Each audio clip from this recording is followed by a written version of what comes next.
आज शाम मैं आपको इन वचनों के द्वारा बोध करना चाहता हूं जो भजन संहिता 23:4 में लिखा है। दो I walk through the valley of the shadow of death, चाहे मैं घोर अंधकार से भरी हुई तराई में होकर चलूं, हाँ, तो भी हानि से न डरूंगा, क्योंकि तू मेरे साथ रहता है। जी, तेरे सोटे और बस। तेरे अगर मैं उस तराई से होकर चलूं जो अंधकार से भरी है, और वहां पर वो शब्द को दिखाया गया है, हिंदी में लिखा है यदि भी घोर अंधकार के भरी हुई तराई में से चलो तो अभी नहीं डरूंगा, लेकिन इंग्लिश में क्या लिखा है? शैडो ऑफ डेथ, मौत की वादियों से अगर मैं जाऊंगा तो भी मेरी हानि नहीं होगी। बहुत सी बार हम लोग सही मीनिंग नहीं मिल पाता और सही वचन को हम लोग समझ नहीं पाते हैं। बाइबल कहती है shadow of death. See we are not into the death but we are into the shadow of death. जो प्रभु यीशु मसीह पर विश्वास करते हैं उनके लिए मरण है नहीं, लेकिन मरण की परछाई है हमारे पास, क्योंकि ये पहली शरीर से जब हम निकलते हैं तो हमारा पहला मरण, लेकिन इसको मरण नहीं बोलते। मरण किसको बोलते हैं? जब आपके आत्मा हमेशा हमेशा के लिए परमेश्वर से जुदा होता है, आप अग्नि में डाल दिए जाओगे, उसको मरण बोलते। इसको मरण नहीं बोलते, इसको बोलते हैं शैडो ऑफ डेथ, मरण की परछाई है। हमारा भाई एंथोनी अभी मरण की परछाई में है, क्योंकि मरण का मतलब है सेपरेशन फ्रॉम गॉड, उसको बोलते हैं मरण। डेथ का मतलब है हमेशा हमेशा के लिए खुदा से जुदाई, उसी को बाइबल मरण कहती है। लेकिन हमारा बपतिस्मा हो गया, हम प्रभु यीशु मसीह के नाम पे विश्वास किए, उद्धार पाए, हम लोग सेपरेशन में नहीं जाने वाले हैं, लेकिन शैडो ऑफ डेथ से हम लोग गुजरने वाले हैं। यहोवा मेरा चरवाहा है, मैं न डरूंगा। बचपन से संडे स्कूल से लेके ये वाला गाना हमको सिखाया जाता था, सबसे बढ़िया चैप्टर है ये, और संडे स्कूल के लिए बहुत खास है। यहोवा चरवाहा मेरा, कोई घटी मुझे नहीं है, हरी चराइयों में मुझे लेके चराता है। सब भाषा में ये गाना है। ये गाना को सब लोगों ने ट्रांसलेशन किया, क्योंकि ये चैप्टर ही बहुत बढ़िया है। कि अब ये लिखने वाला कौन है? दाऊद, जो बाद में राजा बना, लेकिन पहला चरवा था। सो चरवा का अनुभव क्या है वो उसने इस अध्याय के अंदर लिखा है। उसने साक्षात अपने आंखों के सामने एक अश्वल आया और उसके भेड़ के बच्चों को उठा के ले गया, उसने उसके मुंह से उसको छुड़ाया, मौत से छुड़ाया। एक शेर आया, वो बच्चे को ले गया, उसने शेर को फाड़ दिया, बच्चे को छुड़ाया, मौत से बच्चे को छुड़ाया।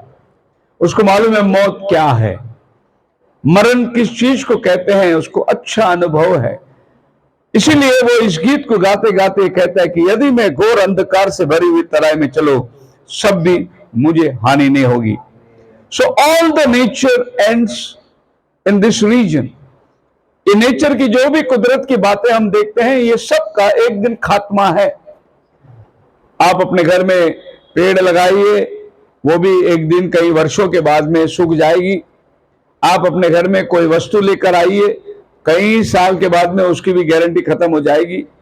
हर एक चीज ये संसार के अंदर एक अंत है, वैसे ही इंसान का भी एक अंत है। The first that is to be destroyed.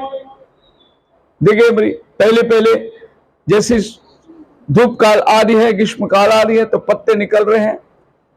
पहाड़ के तरफ में देखो हरियाली हरियाली दिखाई दे रहा है, लेकिन पिछले मई महीने में सब वीरान पत्थर दिखाई दे रहा था।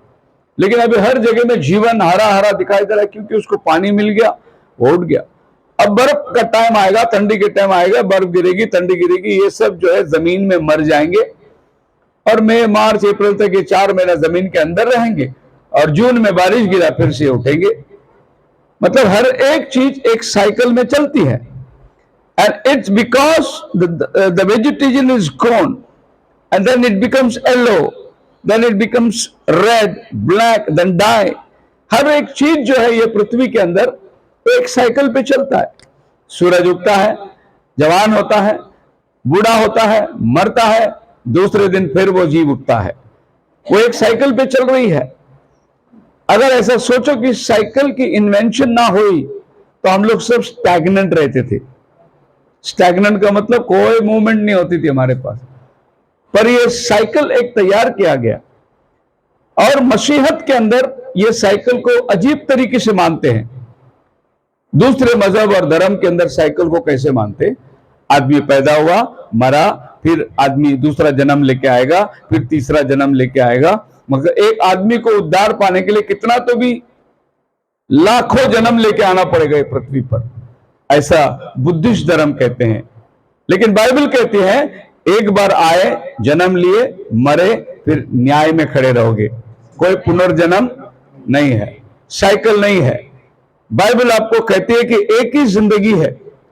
इतिहासकारक लोगों ने ऐसा देखा कि जो लोग पुनर्जन्म को मानते हैं वे लोग बहुत धीमे से चलते हैं। धीमे से चलने का मतलब वो कोई आधुनिक चीज को इस्तेमाल नहीं करते। वो सोचते हैं कि ये जिंदगी में कुछ नहीं किया था, अगले जन्म में कर लेंगे। मैं आपको पूछता हूं, क्या किसी को अगला जन्म याद है? इसके पहले आप क्या थे याद है? कौन से नाम से धरती में आए थे याद है? कोई ऐसा शख्स है? हाँ, अगले जन्म के बारे में मैंने सुना, जब जिसको दुष्ट आत्मा पकड़ता है ना, उसके मुंह से मैंने अगला जन्म के बारे में सुना कि वो था ये धरती पर, मर गया, वो आत्मा भी इसके अंदर बैठी हुई है। लेकिन खुद होके तुम बोल सकते कि पिछले जन्म में मैं ये था? जन्म है नहीं, एक ही बार जीवन है।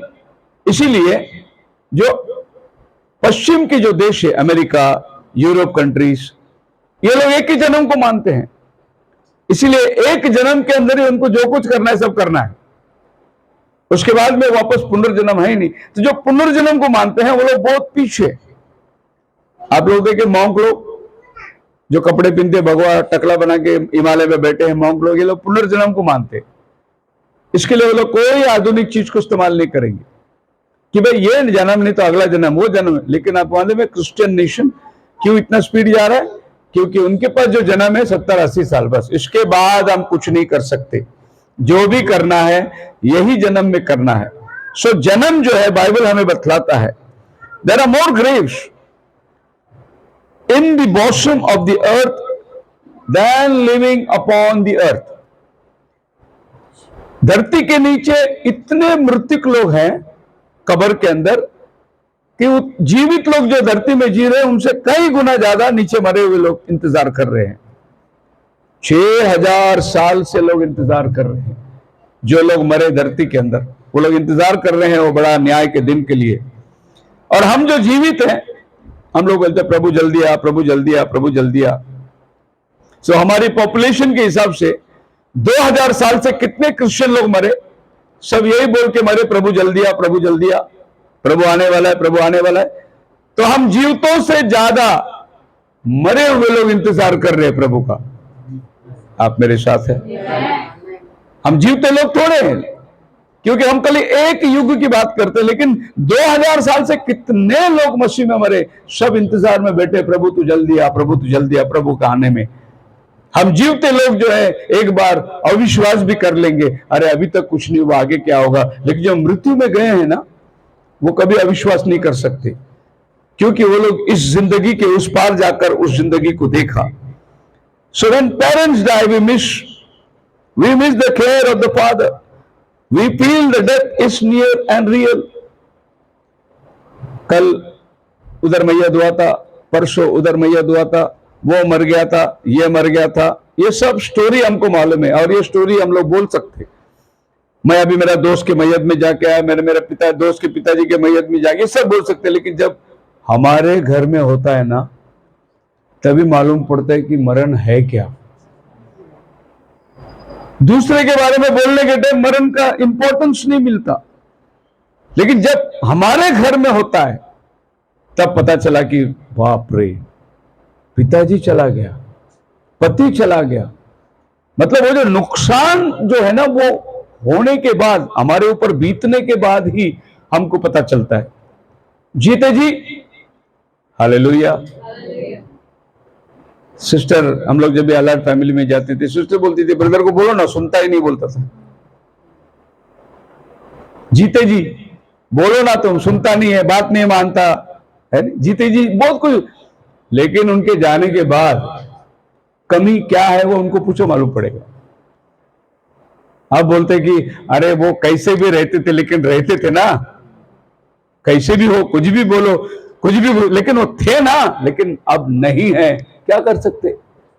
नुकसान आदमी को एहसास तब होता है जब अपने ऊपर बात बीतती है। मैं इस 35 साल के अंदर ना जाने कितनी मैयत कर दिया मैंने, कितनी मैयत कर दिया। लेकिन जिस दिन मेरा पिताजी पेटी में सोया था, उस दिन मेरी हिम्मत नहीं हुई मैयत करने की। उस दिन मैं दूसरे पास्टर को बोला, आप प्रार्थना करो, आप करो। मेरे अंदर ताकत ही नहीं रहा। लेकिन मैं कभी भी किसी के मैयत में एक बूंद आंसू भी नहीं बहाया। बहुत मैयत किया मैं, छोटे बच्चे से लेके बुजुर्ग बूढ़े 90 साल तक, लेकिन कभी रोया नहीं मैं। अब मैं रोऊंगा तो लोग क्या करेंगे। लेकिन जिस दिन ये बात मुझ पर बीती, उस दिन मुझे रोना पड़ा। उस दिन मुझे एहसास हुआ कि कोई अगर जाता है तो उसकी कमी कैसी महसूस होती है, लेकिन जब व्यक्ति जिंदा है उसका कदर नहीं होता, उसकी इज्जत नहीं होती। जब वो आदमी नहीं है तो मेरे को ऐसा फीलिंग हो रहा है, वो इधर ही बैठे हैं, वो इधर ही सोए हैं, वो इधर ही आए हैं, वो मुझे किचन में दिखते हैं। ये सब जाने के बाद, और जब रहते थे तभी देख के भी नहीं देखे जैसे जाने का। ये जीवन का एक बहुत बड़ा समस्या है। आफ्टर द ऊम, इंग्लिश में ऊम और टूम, WOM ओम, TOM टूम, कब्र। सिर्फ W और T का फर्क है, लेकिन ये दोनों वर्ड को गौर करके सुनिए। जब हम अपने मां के गर्भ में थे और जब हम मां के गर्भ से दुनिया में आए, तभी हमें दुनिया मिला, मां मिला, बाप मिला, लेकिन हम मां के अंदर ही थे। मां नहीं मिली हमें नहीं मालूम कोई मां है हमारा। लेकिन जब हम इस गर्भ से बाहर आए तो हमें एक मां मिला। परमेश्वर भी वैसा ही है।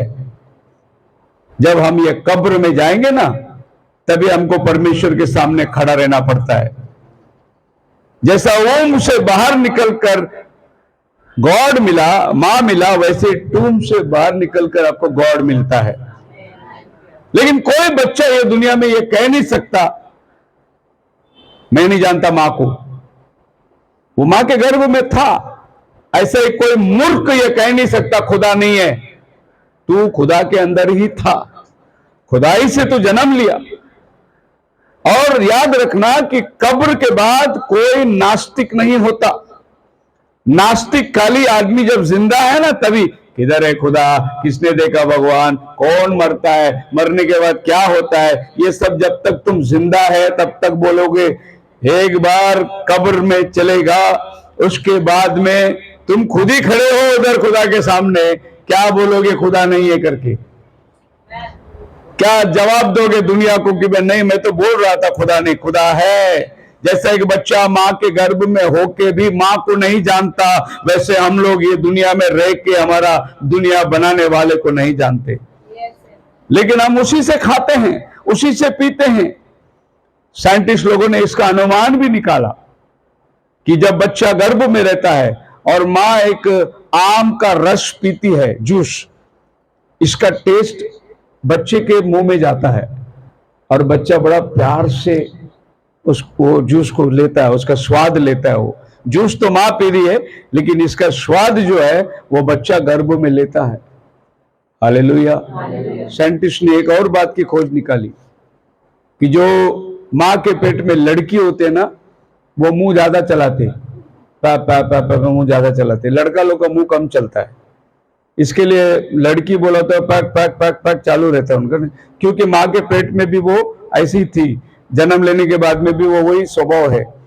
दूसरा बात यह है कि मां के पेट में जब भी बच्चा रहता है तो जो लड़का होता है ना, उसका हाफ ब्रेन चलता है, खाली हाफ ब्रेन उसका डेड रहता है। जब वो जन्म लेता है उसके बाद उसको एक हाफ ब्रेन की सपोर्ट लगती है। तो जब जीवन साथी उसके अंदर आती है ना, तो हाफ ब्रेन फुल ब्रेन हो जाता है ना? ये सब मां के गर्भ की खोज निकाली। After life birth existed, same life after death existed. जब तुम इस दुनिया में आए, आपको एक लाइफ मिला, एक जीवन मिला, जो आप 50 साल, 60 साल, 70 साल जिए। वैसे ही जब आप कब्र में जाते हैं, एक और जीवन आपको मिलता है, लेकिन वो 50-60 साल का नहीं, वो हजारों साल का जिंदगी है। ये दुनिया में आके हम इस लाइफ का अनुभव करें, कब्र में जाकर हम उस लाइफ का अनुभव करते हैं। इसलिए मौत जो है वो अचंभे की बात नहीं है। कल किसी और घर में था, आज हमारे घर में है, कल किसी और घर में होगा। मतलब ये कोई नई बात नहीं है, प्रतिदिन। So life is preparation for eternity. One day my heart is going to stop. एक दिन मेरा हृदय बंद हो जाएगा। माफ करना, कल रात मुझे छाती में बहुत दर्द हो रहा था। सवेरे 5 बजे मैं उठ के, उसके बाद मैं सोया ही नहीं। इतना दर्द, मैं समझा गैस का दर्द है, तो मैंने एंटासिड खा लिया। और फिर बाद में मैंने देखा कि भाई कुछ गैस, क्यों दर्द हो रहा, पता नहीं, इधर पीछे दर्द हो रहा था। तो जब दर्द हो रहा था तो मैं बोला, प्रभु क्या टाइम है, क्या अटैक आने वाला है क्या? ऐसा विचार आ जाता है आदमी के मन में, क्योंकि सांस लेने में दिक्कत हो रही है, दर्द हो रही है। नहीं आओ, सवेरे 5 बजे उठा, मैं प्रार्थना किया, उसके बाद मोबाइल खोला, सबको एक वचन भेजा। जो वचन मुझे भेजा था, वो वचन मेरे को बहुत हिम्मत दिलाया, और वो वचन मैंने ग्रुप में डाल दिया। तो आज का 5 बजे का सवेरे उठ के देखो मैंने क्या वचन डाला। प्रभु ने उसी वचन से मुझसे बात किया। उसके बाद मैं बाहर जाके सोफा में थोड़ी ऐसी तनाव किया, एक्सरसाइज जैसा करना है, और मैं सो गया। फिर सवेरे इन्होंने आके मेरे को उठाया। मतलब यह है कि जैसे ही मेरा धड़कन बंद होगा, तो ये बॉडी का एंड हो जाएगा, लेकिन मेरा एंड नहीं होगा। ये बॉडी खत्म होगी, लेकिन मैं नहीं मरूंगा। बॉडी मरेगा, मैं नहीं मरूंगा, क्योंकि मेरी आत्मा जा रही है अभी, और मेरी आत्मा वीरानी में जा रही है, खुदा से मुलाकात करेगी। हर इंसान का शरीर का अंत होता है, उसका आत्मा का अंत। शरीर को चाहे जला दो, मिट्टी में डाल दो, शरीर मिट्टी में है, वो जहां से निकली वहीं चली जाएगी, लेकिन आत्मा जिधर से आया उसके पास लौट जाती है। So we are made by God for God until you figure that life has no meaning। खुदा ने तुम्हें बनाया, तुम खुदा के लिए बनाए गए हो। ये जब तक एक आदमी को समझ में नहीं आता, जीवन का मकसद ही उसको नहीं मिला है। वो एक जानवर की तरह जी रहा है। कमाओ, मेहनत करो, पैसा करो, जियो, ऐश करो, मौज करो। उसको मालूम ही नहीं कि वो क्यों ये धरती पे जन्म लेके आया, और ये धरती में आया है तो उसका धरती का मकसद क्या है। जब हम माता के गर्भ में थे, खुदावन ने हम सब चीज का प्रयोजन किया बिना मांगे। हम ये दुनिया में आने के टाइम थोड़ी ये कह के आए थे, मेरे को ये घर चाहिए, मेरे को ये माँ बाप चाहिए, मेरे को नहीं। हम पैदा हुए, सब कुछ हमारे लिए इंतजाम था। हालेलुया। हम पैदा होने के बाद थोड़ी माँ को बोले मेरे को गुड़िया लेके आ, मेरे को झूला लेके आ, नहीं, सब कुछ ऑलरेडी रेडी थी। आइए अंदर, आप मेरे साथ हैं। कॉटेज प्रेयर के समान है ये, इसके लिए मैं थोड़ा लंबा लूंगा। तो मौत के बाद में एक जिंदगी है, और बाइबल उसके बारे में क्या कहती है। दुनिया में कोई शख्स मर के वापस नहीं आया, कोई भी व्यक्ति मर के वापस नहीं आया जो मुझे ये बता सके मौत के बाद क्या है। लेकिन जो बाइबल में पढ़ता हूं, ये बाइबल लिखने वाला यीशु मौत के बाद वापस आया, तीसरा दिन मुर्दों में से जिंदा हुआ। आपको मालूम है, हम लोग, यीशु हमारा ईश्वर है, मालिक है, परवरदिगार है, भगवान है। हम यीशु को रख के फोटो नहीं चढ़ाते, उसके ऊपर हार नहीं चढ़ाते। क्यों नहीं चढ़ाते? फोटो रख के हार उसके ऊपर चढ़ाते जो मर गया है। यीशु मरा नहीं, इसके लिए हम लोग फोटो रख के हार नहीं चढ़ाते, क्योंकि यीशु जिंदा है। आप अपना फोटो रख के हार चढ़ाओ, देखो बाजू वाला क्या बोलेगा, पागल हो गया तू। फिर हम लोग क्यों नहीं यीशु के ऊपर हार चढ़ाते? क्योंकि वो जिंदा है, वो मरा है नहीं। अभी यहां पर एक तस्वीर रखा है, फूल रखा है उसके सामने, क्योंकि ये व्यक्ति अब शरीर में नहीं है, है नहीं, मर गया।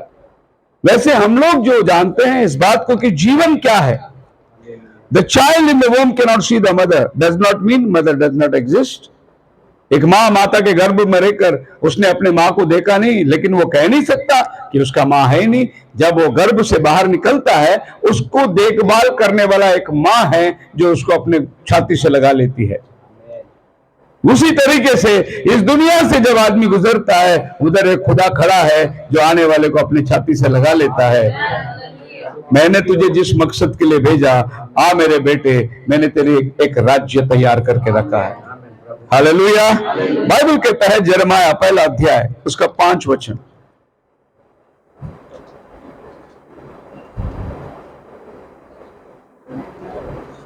यिर्मयाह चैप्टर 1 वर्स 5।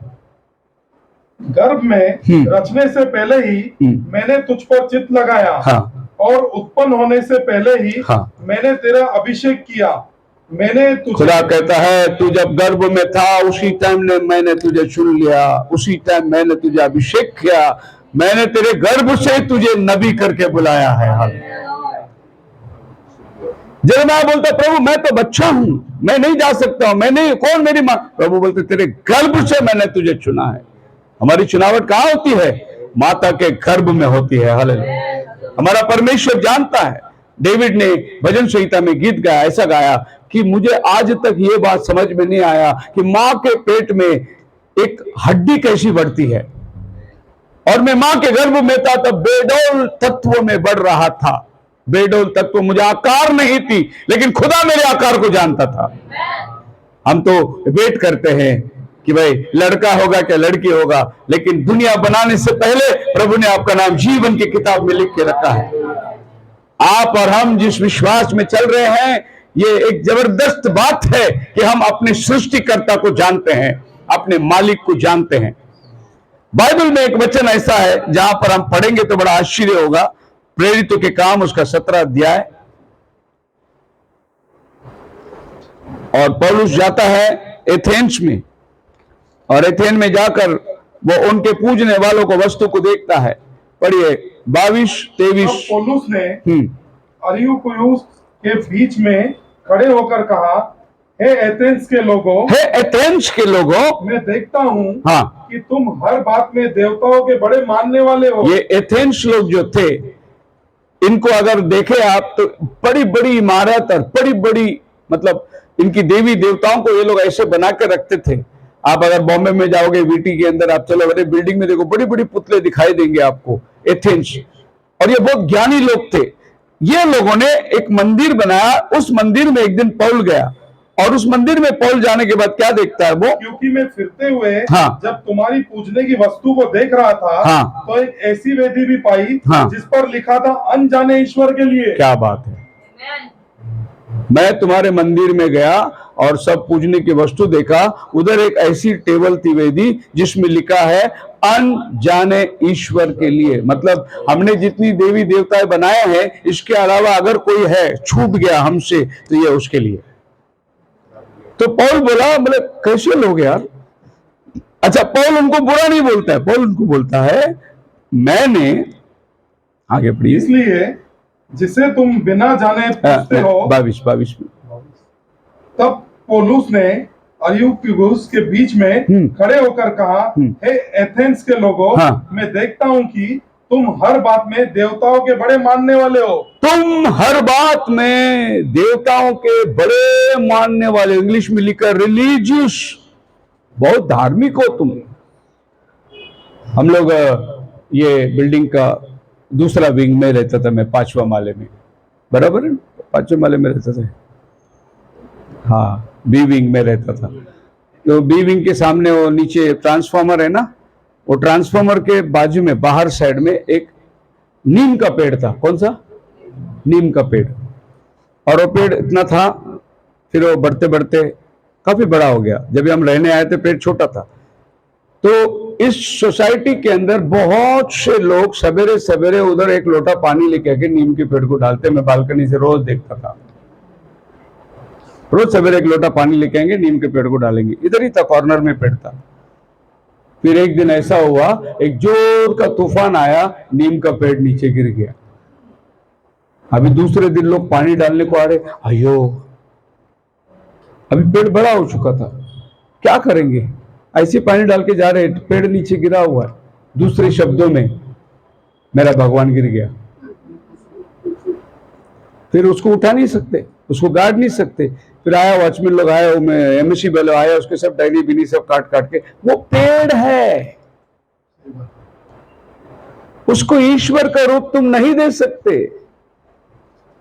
वही पौल बोलता है, अरे मैं तुम्हारी वेदियों को देखा जिसमें ऐसा लिखा है अनजाने ईश्वर के लिए। मतलब एक आदमी अगर ये धरती में अपने मालिक को, अपने ईश्वर को, अपने सृष्टिकर्ता को नहीं पहचाना तो समझ जाना वो एक अनाथ बच्चा है।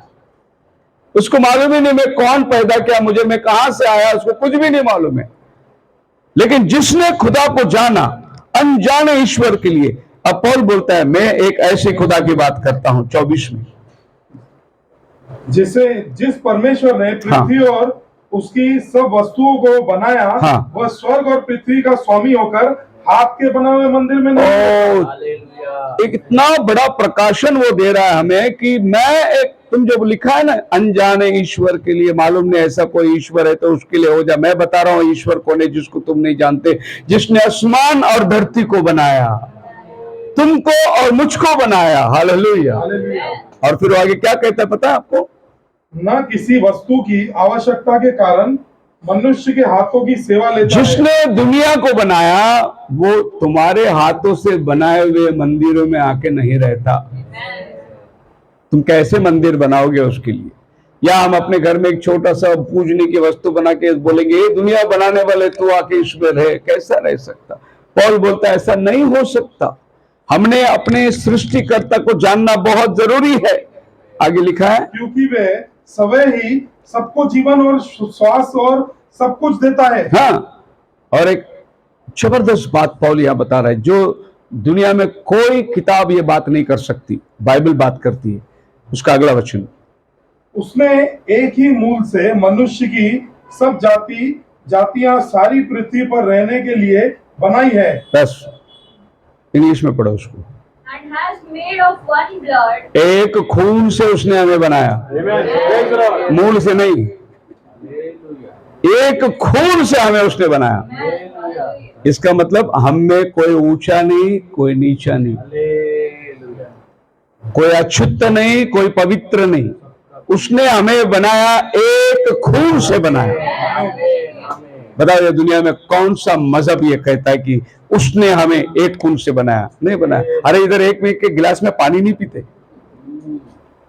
अभी तो क्या लफड़ा हो रहा है अभी यूपी के अंदर।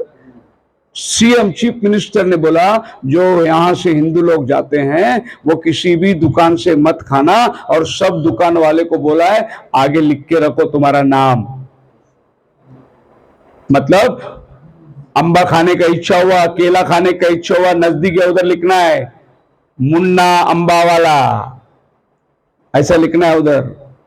आसिफ आम वाला, और जब भी तुम देखोगे उधर मुन्ना या आसिफ रहेगा, फल मत खाना, तुम अशुद्ध हो जाओगे क्योंकि तुम पद यात्रा में जा रहे हो। एक सीएम जो राष्ट्र को देखने वाला आदमी, जातिवाद इतना भयंकर हो गया है। लेकिन बाइबल क्या कहता है, तुम हिंदू हो, मुस्लिम हो, कोई भी हो, एक खून से हमें बनाया गया। आप जाओ डॉक्टर के पास, अगर कोई हॉस्पिटल में है और डॉक्टर ने बोला कि एक बोतल खून चाहिए, और उसको बोलो मेरे घर में हमारा पप्पी अच्छा कुत्ता है, बहुत अच्छा, हम लोग बहुत अच्छा उसको खाना, उसका खून ले लो, नहीं चलेगा। वो कुत्ते का खून इंसान को नहीं चलेगा। लेकिन इंसान कोई अगर आकर बोलेगा मैं खून देता है तो उसका खून इसके शरीर में चल जाएगा, क्योंकि एक ही खून से प्रभु ने हमें बनाया। हालेलुया। तो आप जान सकते हैं कि परमेश्वर ने सब चीज की एक हैबिटेशन रखा है, और उस हैबिटेशन के अंदर आप और हम चले जा रहे हैं। बाइबल कहती है, पढ़िए एक वचन, इज़ाया 40वां अध्याय और उसका 6 से 8 वचन तक।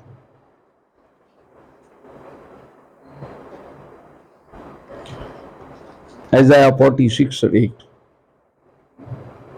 बोलने वाले का वचन सुनाई दिया, प्रचार कर मैंने कहा मैं क्या प्रचार करूं?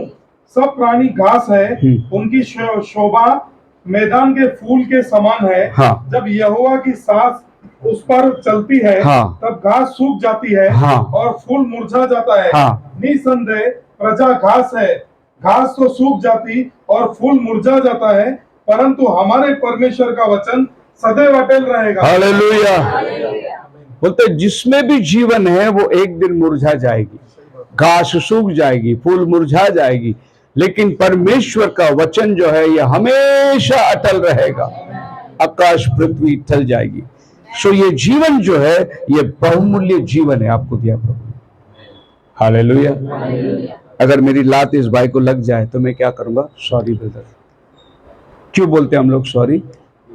क्योंकि हमको एक भावना है कि हमारे अंदर ईश्वर वास करता है, इसीलिए हम सॉरी ब्रदर, लग गया, धक्का लग गया, कोई पैर पड़ते, क्योंकि इस शरीर के अंदर हम लोग के ईश्वर रहता है।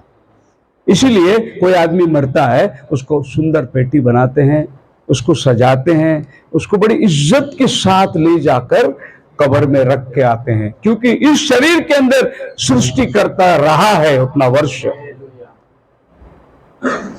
गली में कुत्ता मर गया तो क्या करते हैं? रस्सी बांध के खींच के लेके जाके कचरगुंडी में फेंक के आ जाते हैं। अब बात डिफरेंस समझ में आ रही है आपको? जानवर में और इंसान में। इंसान के अंदर खुदा रहता है, इसलिए इंसान की इज्जत करते हैं, उसकी आदर करते हैं, उसकी मर्यादा करते हैं। प्रकाशित वाक्य 14 अध्याय उसका 13 वचन में, फिर मैंने स्वर्ग से यह शब्द सुना, लिख, जो मृतक प्रभु में मरते हैं वे अब से धन्य है। आत्मा कहता है हाँ, क्योंकि वे अपने सारे परिश्रम से विश्राम पाएंगे। सुनिए, अभी हमारे भाई शलवम चले गए, जिस दिन से गए उस दिन से रोना धोना हुआ, आज तक भी रोते रहे, रिश्तेदार भी आए उनके साथ भी रोए। अब बाइबल क्या कहता है? जो लोग ये धरती से गए उन्होंने अपने काम से विश्राम पाया। क्या पाया? वो विश्राम। अभी वो विश्राम के अंदर चले गए। अब हम लोग उसके लिए शोक नहीं करना चाहिए, दुख नहीं मनाना चाहिए, क्योंकि वो चले गए विश्राम, और अपने सारे धरती के काम से अब वो छुटकारा पा ली। हालेलुया। देखो, हमारे मसीहत के अंदर एक बात का ध्यान रखना, अगर मामा दारू पी के मरा तो मरने के बाद कौवा को ऊपर दारू रखते हुए कौवा के मामा कौवा बन के दारू पी के जाएगा। क्या तो उसकी आत्मा को शांति मिले, इसके लिए खाना भी रखना है, दारू भी रखना है। मरने के बाद कोई दारू पीने को आता नहीं और कोई खाना खाने को नहीं आता। आप समझ में? एक दिन एक माँ ने ऐसे खाना रखा था, बेटा माँ इंतजार, पापा आएंगे पापा आएंगे, इतने में कौवा वहां से आया, और जो कौवा जोर से आया ऐसा उनके ऊपर घूम के चला गया। तो माँ बोला, अरे क्या रे पापा खाना नहीं खा रहे? बेटा ने बोला, तू अंदर जा, वो जिंदा रहने के टाइम पे तेरे सामने नहीं खाते थे, तू अंदर जा, फिर पापा आके खा के जाएंगे खाना। मरने के बाद कोई बिल्ली कुत्ता नहीं बनता, कोई कौवा पक्षी नहीं बनता। बाइबल कहता है मरने के बाद तुम विश्राम में जाते हो। और ये भी बात भूल जाओ कि मेरे रात को सपने में पापा आया था, मामा आया था, कोई नहीं आता मरने के बाद। वो तुम्हारी कल्पना है, तुम्हारा सोच है, तुम्हारा विचार है। एक बार धरती से ये शरीर से निकल गया, वो हमेशा की जिंदगी में चला गया है, अभी वो गहरी निद्रा के अंदर है। हालेलुया। तो डेविड राजा कहता है, अब वो मेरे पास नहीं आएगा, लेकिन मैं उसके पास जाने वाला हूं। अभी जब हम लोग उसके पास जाएंगे, समझो मैं मेरे पापा के पास जाएगा तो मेरे पापा मेरे को बोलेंगे, समझो दुनिया में रहने के टाइम मैंने कैसे बर्ताव किया, बोलेंगे कह रहे जब मैं उधर था मेरे को पानी नहीं दिया, बाद में बहुत रोया उधर पर। पापा मेरे को याद दिलाएंगे सब। इसीलिए ये जिंदगी जितने वर्ष का है, हम लोग गीत गाते 4 दिन की है जिंदगानी, यानी ये जीवन है कागज का टुकड़ा, आग लग जाए तो जल जाए, भजन करो भाई, ये जीवन 2 दिन का, ये जीवन है चंदन का लकड़ी, कुछ भी करो। इधर चंदन लगाओ, इधर तीर्थ लगाओ, जो करना है करो, ये चंदन की लकड़ी एक दिन जलने वाली है। इसको कितना भी सजाओ, कितना भी लिपस्टिक लगाओ, कितना भी पाउडर लगाओ, कितना भी ब्यूटी पार्लर जाओ, ये मिट्टी मिट्टी में ही जाएगी। इसको सजाने के चक्कर में खुदा से जुदाई मत ले लो, पर तो खुदा के साथ दोस्ती बढ़ाओ, जो उसको पसंद है उस काम को करो। ये पृथ्वी के अंदर जीने के टाइम आशा दिलाओ। हालेलुया। इतना बड़ा फूल का हार लेके कब्र में डालने को आया, लेकिन जब जिंदा था एक गुलाब का फूल नहीं लाया। वो कब्र में डाल के क्या फायदा है? जब वो जिंदा था तब उसके हाथ में लाके देना था एक फूल। इसीलिए जब भी कोई भी बीमार आपको समझ में आए, कोई दुखी समझ में आए, कोई हॉस्पिटल समझ में आए, टाइम निकालो और जाकर उससे मिलो। क्या भरोसा कल वो नहीं है, आपको पछतावा होगा, अरे मेरे पास टाइम था लेकिन मैं मिला नहीं। पहले ऐसों को जाके मिलो, क्योंकि वो अपनी जीवन की यात्रा को समाप्त करके जाने पर है, उसको जाके भेंट करो। बाइबल कहते हैं उत्पत्ति का 3 अध्याय उसका 19 वचन,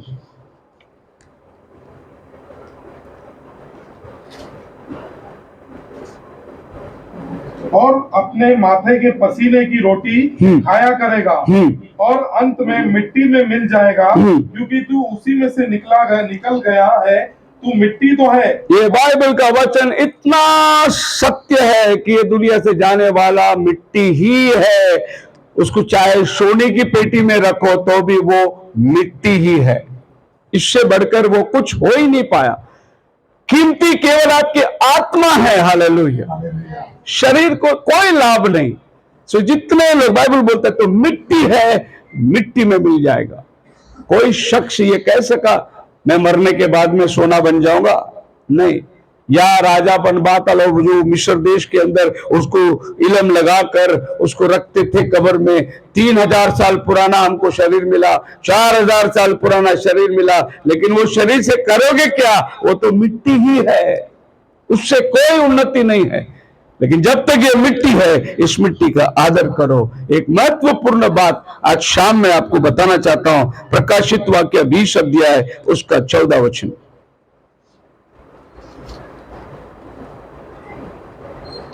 And death and hell were cast into the मृत्यु और अधोलोक आग की झील में डाले गए। जी, ये आग की झील दूसरी मृत्यु है। दूसरी मृत्यु, ये पहली मृत्यु है।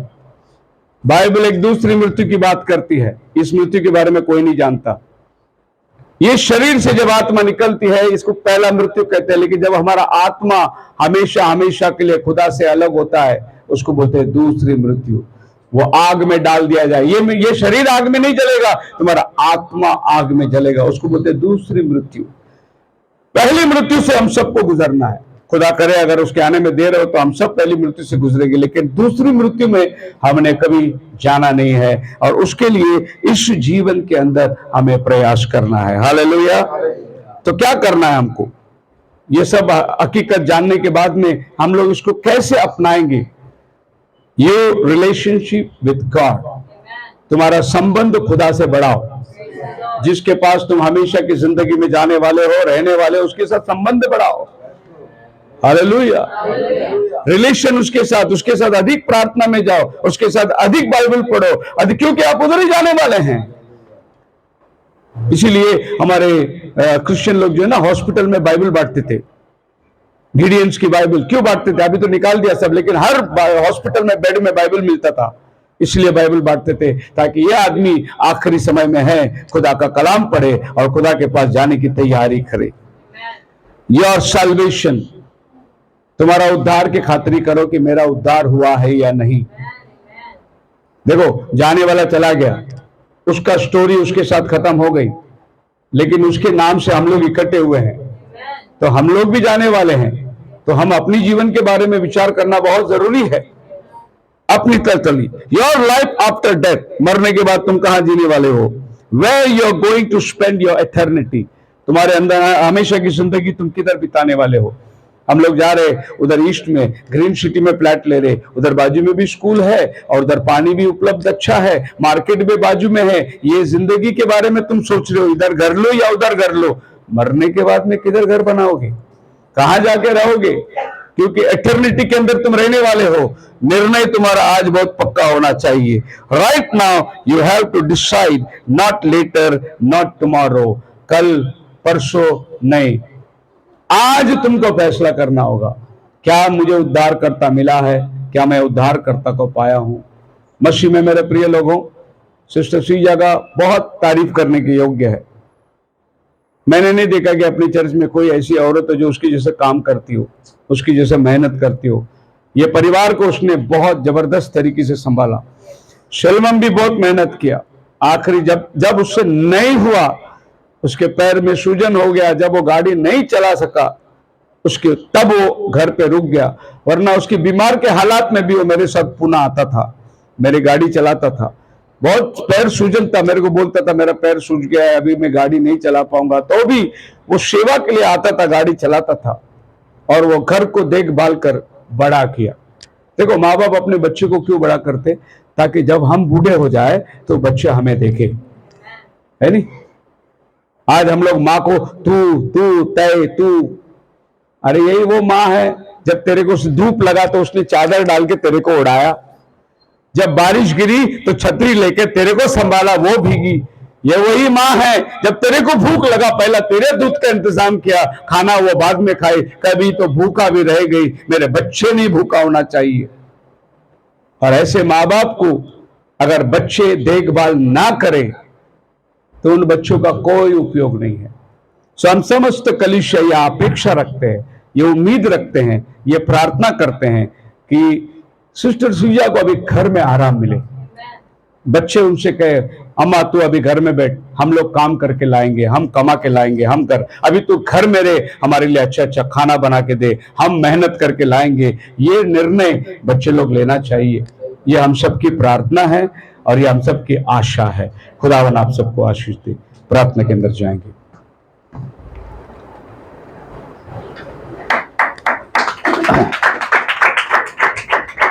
क्या करेगा, जीवन और मृत्यु की बात ही है। ताली थोड़ा देरी से आया है। தொல்லை கஷ்டங்கள் சூழ்ந்திடும், துன்பம் துக்கம் வரும், இன்பத்தில் துன்பம் நேரிடும், இருளாய் போற்றும் எங்கும் சோதனை வரும் வேளையில் சொர்க்கேக்கும் செவியிலே பரத்திலிருந்து ஜெயம் வரும், பரனின்னை காக்க வல்ல காக்கும் வல்ல மீட்பர் உண்டனக்கு உண்டனக்கு உண்டனக்கு, காக்கும் வல்ல மீட்பர் உண்டனக்கு காத்திடுவார் என்றுமே. ஐயமில் காதல் காலத்தில் ஆவி குறைவாட்டார்,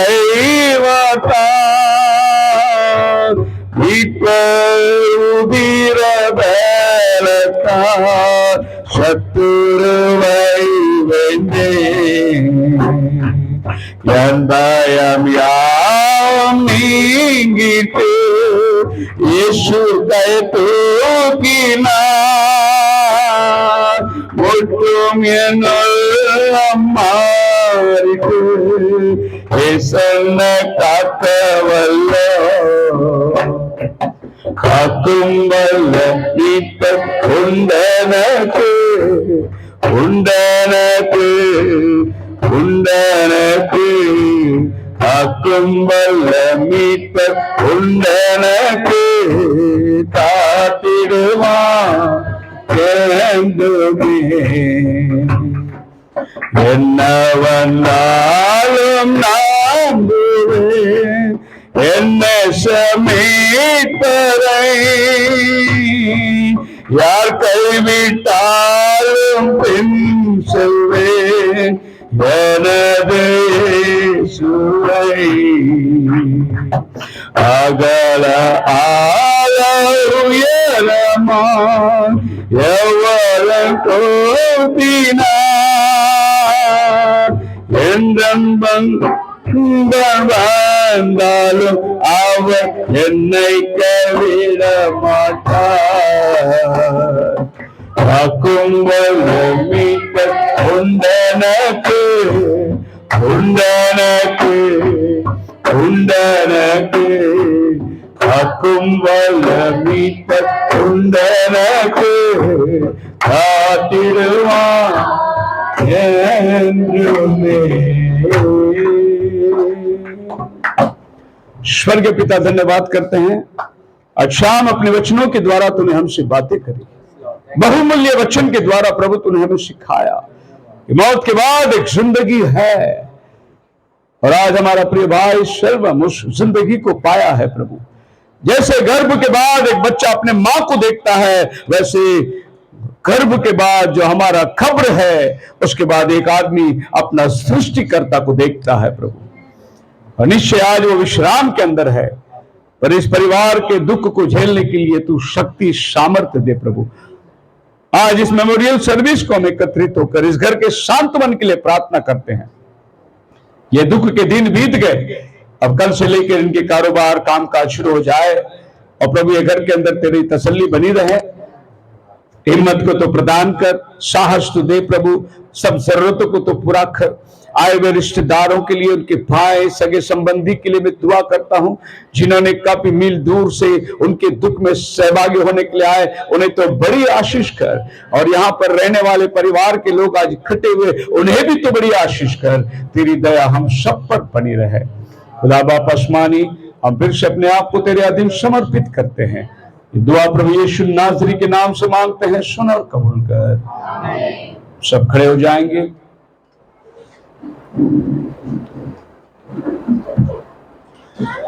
दुख से भरे ये दिन बीत जाएंगे, दुख से भरे ये दिन बीत जाएंगे। कल हम यीशु के साथ आनंद मनाएंगे, हर पल हम यीशु के साथ आनंद मनाएंगे। हम यीशु के संग स्वर्ग जाएंगे, हम यीशु के संग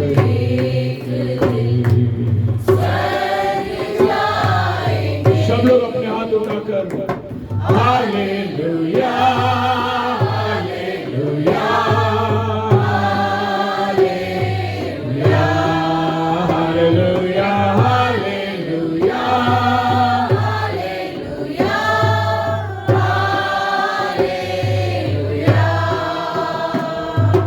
तैयारी हम करें वहाँ जाने के लिए,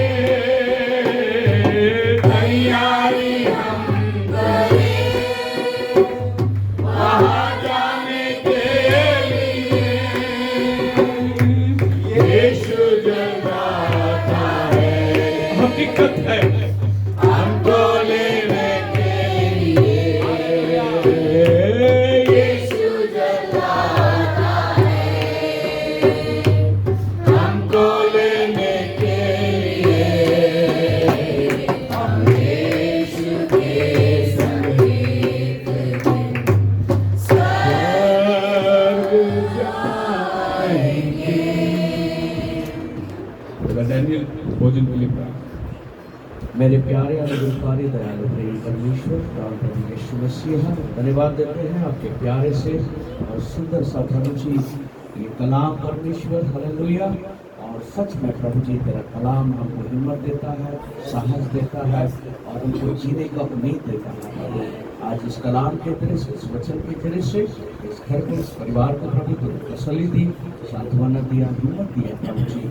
इसके लिए हम आपको धन्यवाद देते हैं और प्रभु अपने दास के लिए धन्यवाद देते हैं। कलीसिया के प्रभु जी अनेक व्यक्ति के लिए प्रभु छोटे बड़े और मित्रगण प्रभु जी रिश्तेदार सबके लिए प्रभु अनेकों को आशीर्वादित कर देना प्रभु। और खुदावन आज जो प्रभु जी भोजन प्रभु यहाँ पर प्रबंध किया है उस भोजन के लिए प्रार्थना करता हूँ। भोजन को भी प्रभु तेरे वचन के द्वारा शुद्ध पाक करते हुए, पवित्र करते हुए खुदावा ओ तेरी महिमा, तेरी गौरव को आशीषित करना प्रभु जी। धन्यवाद देते हैं भोजन के लिए। यीशु मसीह जैसा आपने हम सबको यहाँ आने का अनुग्रह दिया, वैसे ही अपने घर प्रभु परिवार सब संभाल के जाएं। रास्ते में प्रभु तुम साथ आशीर्वादित कर यीशु मसीह के सामर्थ्य नाम में मांगते हैं, आमीन। Hallelujah, hallelujah, hallelujah, hallelujah. Thank you, Jesus. Thank you, Jesus. Thank you, Jesus. Thank you, Jesus. यीशु मसीह का कृपा, शांति, समाधान, पवित्र आत्मा का सहभागिता अब से लेकर प्रभु के आने तक यहाँ उपस्थित प्रत्येक व्यक्ति से और खास करके भाई एंथोनी उनके परिवार के साथ, उसकी पत्नी श्रीजा और उनके दोनों जवान बेटों के साथ अब से अब तक बनी रहे। सब मिलकर कहे आमीन। सभी को प्रेज द लॉर्ड। खुदावन आपको आशीष दे। नीचे भोजन का इंतजाम किया गया पार्किंग लॉट में, आप परिवार के साथ मिल सकते हैं। जाने के समय आप नीचे भोजन करके जाइए, यहाँ जगह कम पड़ेगा करके नीचे अरेंजमेंट किया गया है, ठीक है। मैं चाहूँगा कि श्रीजा उनके दोनों बेटे, उनकी फैमिली एक जगह बैठ जाए, जहाँ सोफा है जो भी है एक जगह बैठ जाए ताकि आप लोग उनसे मिल सकते हैं और फिर आप आगे भोजन खाकर जाइए। मैं कलीसिया को धन्यवाद देता हूँ जिन्होंने अपना हाथ बढ़ाया, सहयोग किया, आए। इसी तरह आने वाले समयों के अंदर भी एक में का साथ खुदा आप सबको